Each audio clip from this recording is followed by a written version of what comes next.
Ce deuxième colloque, Bâtir ensemble une filière performante. Un éco-organisme, c'est un chef d'orchestre qui doit coordonner des musiciens. La REP, c'est pas une fin en soi, c'est un moyen. L'enjeu, c'est l'économie circulaire dans le bâtiment. Et on considère que la REP est un moyen de l'atteindre, mais c'est pas l'inverse. Le début et la fin de vie des produits sont totalement liés, puisqu'en fait, la fin de vie doit redevenir un début de vie d'un produit. L'action forge l'expérience.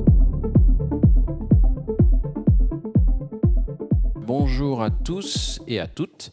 Je me présente Arnaud Imberdros, président exécutif de Valdelia, donc petit éco-organisme qui monte, avec pour objectif de proposer un certain nombre de services, notamment pour les metteurs en marché qui vont être concernés par cette fameuse filière bâtiment. Donc on va essayer aujourd'hui, au titre de ce second colloque, cette seconde présentation de ce qui va se mettre en œuvre de notre point de vue sur cette filière bâtiment, de peut-être vous faire avancer, vous faire cheminer sur les questions qui vous concernent, quelle que soit votre place dans la filière. Les questions qui potentiellement sont des questions sur lesquelles vous allez interroger nos différents intervenants. Et donc l'objectif aujourd'hui, c'est bien que vous puissiez faire chemin pour bien comprendre cette filière bâtiment, qui est une filière qui va se mettre en place, cette filière déchets du bâtiment, gestion des déchets du bâtiment, qui va se mettre en place maintenant assez rapidement. On parle du 1er janvier 2023. On va voir que effectivement ça peut faire très peur, mais que la progressivité qui nous est proposée est une progressivité assez intéressante. On va aussi voir que on ne part pas de nulle part. Il y a beaucoup de choses qui se font et c'est ce qu'on voulait et ce qu'on veut vous présenter aujourd'hui. Donc je vais laisser Nathalie Croiset animer cette journée. Encore merci d'être là aujourd'hui. Et puis n'hésitez surtout pas dans toutes les différentes présentations que vous allez avoir au cours de cette journée à poser toutes les questions possibles et imaginables, puisque notre rôle d'éco-organisme, c'est avant tout un rôle de pédagogie, de communication, pour que finalement chacun, dans son métier, on soit le plus à l'aise possible avec cette réglementation. Vous le savez, aujourd'hui, tout le monde utilise cette phrase qui est notre invention de 2012. Comment réussir à faire de cette contrainte administrative une opportunité business? C'est notre ADN, c'est notre stratégie. On va essayer de vous faire comprendre comment ça peut être réalisable pour chacun d'entre vous dans son métier. À vous, Nathalie. Merci beaucoup Arnaud pour cette introduction. Donc, je suis ravie d'être avec vous parce que j'étais là l'année dernière. J'ai vu que beaucoup de choses avaient évolué depuis ce colloque. J'ai envie gentiment de vous taquiner. Second colloque, on peut dire deuxième, parce que comme ça, il y en aura un troisième. On préfère la Seconde Guerre mondiale et s'arrêter là, vous voyez, dans le contexte. En revanche, on préfère faire un deuxième colloque, voire un troisième pour continuer à informer et avancer.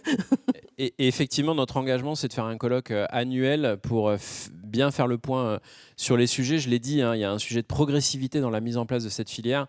Notre objectif, c'est que l'ensemble des parties prenantes soient bien informés et bien connaissance des différents niveaux de responsabilité qu'il concerne, quel que soit son secteur d'activité. Et donc oui, il y aura un troisième, un quatrième, un cinquième et plus si affinité, tout simplement parce que on l'a dit, on le redit, l'objectif c'est pas que l'éco-organisme décide de comment on doit faire, mais l'objectif, c'est bien que l'ensemble des parties prenantes puissent trouver un terrain de dialogue, un terrain d'écoute, un terrain de co-développement. Alors, j'aime pas le mot de co-construction, mais c'est bien ce qu'on essaye de faire, une construction commune pour que la filière du déchet du bâtiment puisse bien être et surtout apporter de la valeur à chacun. Voilà, merci pour la précision. En tout cas, pour ce deuxième colloque, Bâtir ensemble une filière performante, avec ce sous-titre qui veut tout dire, l'action forge l'expérience. Donc, comme je le disais, en un an, beaucoup de choses ont avancé. Il y a eu des campagnes de sensibilisation, d'information aussi sur le sujet. Valdelia a aussi lancé des expérimentations autour de 4 typologies d'expérimentation. Donc, et on va en parler un peu plus en détail, notamment cet après-midi, pour voir concrètement comment tout ceci se met en place, parce que l'objectif de ce colloque, c'est d'être 100% opérationnel et évidemment, comme le disait Arnaud, que vous puissiez poser vos questions au fur et à mesure des échanges. Je ne vais pas trop en dire parce que ce n'est pas vraiment à moi de le dire, ça va être plutôt aux intervenants, mais je vais passer la parole pour introduire cette matinée autour de parler d'éco-organismes, parce qu'on voit bien c'est un outil de la mise en place progressive de cette filière REP des produits et matériaux du secteur de la construction du bâtiment, et c'est donc Vincent Reniouf qui va intervenir, le fondateur président d'Enotico. Alors vous étiez là Valdelia l'année dernière en conclusion du premier colloque. Vous allez faire le lien, on va dire, avec ce deuxième colloque. Peut-être une présentation quand même rapide, un petit peu au début quand même. Merci, je vous en prie. Merci Nathalie. Bonjour à toutes et à tous. Est-ce que vous m'entendez bien? Parfait. Effectivement, donc Vincent Reniouf, rapide présentation, ça fait 18 ans que je suis des sujets d'économie circulaire et de REP pour les entreprises privées ou pour les organisations professionnelles. Et puis sur le sujet du bâtiment, c'est un sujet qui me tient à cœur parce que j'avais réalisé la toute première étude sur ce sujet il y a 4 ans et j'avais également piloté il y a 3 ans une étude qui avait été commanditée par 14 organisations professionnelles, toutes représentatives du bâtiment et qui à l'époque était une étude entre guillemets alternative à la filière REP ou en tout cas au projet des pouvoirs publics. Alors effectivement, Nathalie, merci, vous rappeliez que j'avais eu le plaisir de conclure il y a 1 an le colloque. Rapidement, qu'est-ce que j'avais dit? J'avais évidemment dit que le sujet, c'était d'abord un sujet déchets professionnels avant d'être un sujet du bâtiment. On rentre donc dans un nouveau métier, c'est un point important. C'était évidemment, une filière REP, c'est un environnement réglementaire, Arnaud Gossman va nous le dire après, extrêmement complexe et spécifique. C'est la plus importante filière REP française, ne serait-ce qu'en termes de tonnage, puisqu'on est c'est un tonnage 8 fois plus important que la filière des emballages ménagers que tout le monde connaît depuis 30 ans. Et potentiellement, en matière d'euros, c'est probablement 3 fois, on va y revenir après, 3 fois plus important que la filière emballage. Et donc, c'est une filière REP, c'est un système que je considère et qu'on peut, même si c'est tout à fait discutable, considérer comme vertueux, mais qui doit créer de la valeur d'abord pour les entreprises qui sont celles qui sont responsables. Alors effectivement, on est 1 an après le colloque, mais surtout on est à 3 mois, Arnaud vient de le dire, 3 mois de la mise en œuvre, si elle se confirme, de cette filière. Où en est-on? Alors je pense qu'il faut parler peu, mais aller à l'essentiel. Globalement, il va y avoir 2,5 milliards d'euros environ qui vont être mis sur la table chaque année par les metteurs en marché. C'est un peu cash, un peu vulgaire, mais en tout cas, ça permet de visualiser de quoi on parle. Et donc, les metteurs en marché que vous êtes, vous allez payer et vous n'avez pas de raison de payer pour rien et vous ne devez pas payer pour rien. Donc, il doit y avoir un service en contrepartie de ce qui sera payé parce qu'il s'agit d'un investissement. Ce n'est pas une taxe parafiscale ou une taxe fiscale, c'est un investissement et vous êtes en droit d'exiger un service qui doit être à la hauteur rapidement et efficacement. Et alors justement, quel service? Eh bien l'idée, ces contributions vont aider l'ensemble des metteurs en marché et plus largement l'ensemble des acteurs de la filière bâtiment à mieux gérer les produits et les déchets. Et ça, ce point est important, aussi bien du début de vie, l'éco-conception des produits, jusqu'à la fin de vie, gestion des déchets, dans l'objectif, et je pense que tout le monde le partage, qui est de créer une boucle d'économie circulaire, si possible, ce qu'on appelle une boucle d'économie circulaire fermée, où un produit du bâtiment ou de la construction redevient un produit du bâtiment ou de la construction, et tout ça à des conditions économiques qui soient évidemment rationnelles.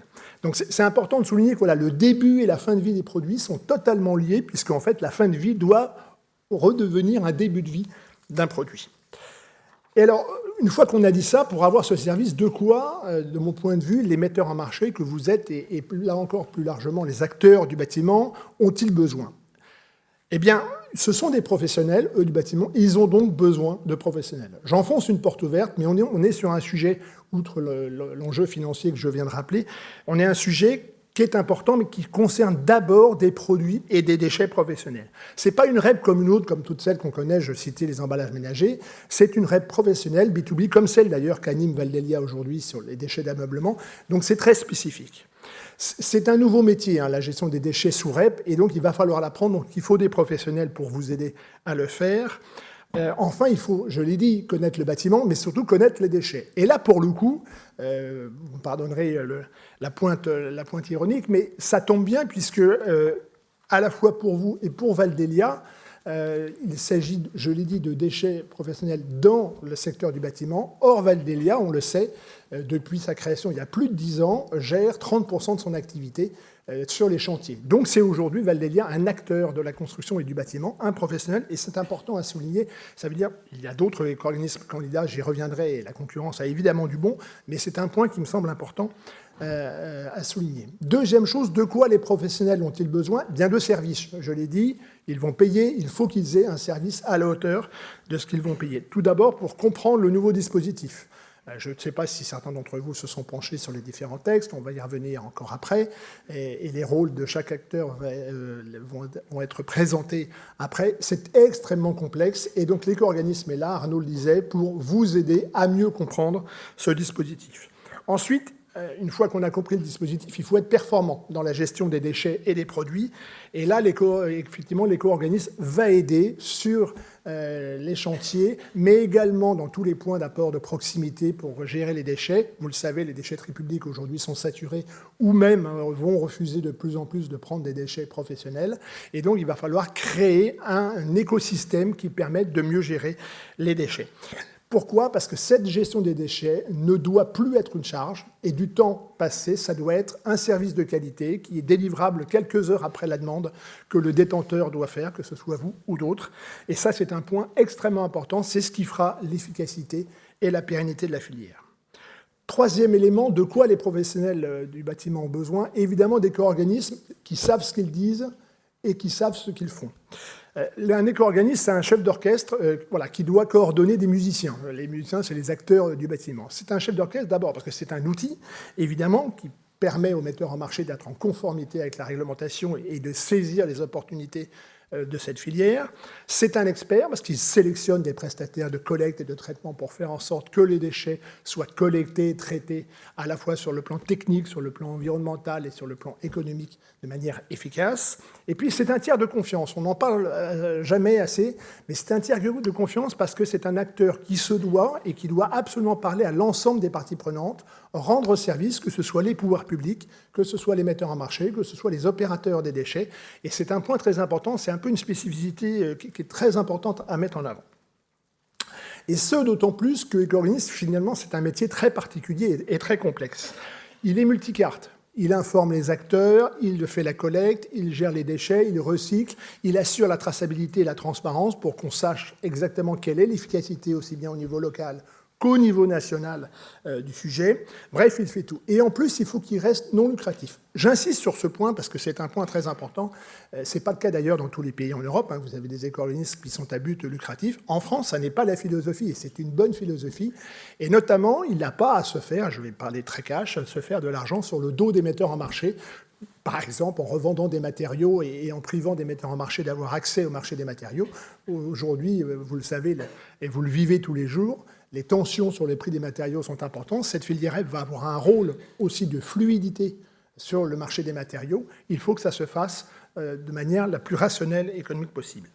Bref, c'est un métier passionnant, mais honnêtement, c'est un métier très complexe d'être éco-organisme. J'y ai passé quelques années dedans, je sais un peu de quoi je parle. Et je veux dire, Valdia ne m'en voudra pas si je leur dis qu'ils sont aujourd'hui bien meilleurs qu'ils étaient il y a 10 ans, parce qu'on apprend et c'est très compliqué. Et donc, en conclusion de cette introduction, je voudrais simplement rappeler, vous avez en tête que les 4 piliers de cette filière REP, c'est une collecte sur tout le territoire, c'est atteindre des performances de recyclage, de réemploi, de réutilisation importantes, c'est une traçabilité. Vraiment, il faut que l'ensemble des activités soient parfaitement évaluables et contrôlables et connues. Et enfin, c'est, dans la mesure du possible, de mettre fin aux déchets sauvages qui, trop souvent, obstruent nos paysages. C'est très ambitieux. Objectivement, ces 4 piliers ne sont pas nouveaux, ça fait depuis le début que c'est extrêmement ambitieux et ça ne se fera pas en un jour ni même en un an. Il y a aujourd'hui, vous le savez, je le disais tout à l'heure, 4 éco-organismes candidats. La concurrence est du bon, c'est un nouveau marché qui se crée très important, on l'a dit, en termes d'euros. Et donc c'est à vous, metteurs en marché, de faire le choix et de faire le bon choix. En tout cas, et j'en termine là, les premiers mois, les premières années seront difficiles. Ça va être très important de ne pas se rater au départ. Et donc, il faut, et en tout cas, moi, c'est la recommandation qu'en tant qu'expert, je peux faire à vous, acteurs économiques et décisionnaires sur ce sujet, c'est de savoir s'entourer des bons acteurs, que ce soit au niveau national ou au niveau local, pour pouvoir profiter à plein de cette filière. Je vous remercie. Merci beaucoup à vous, Vincent Ognoufouy. On peut l'applaudir.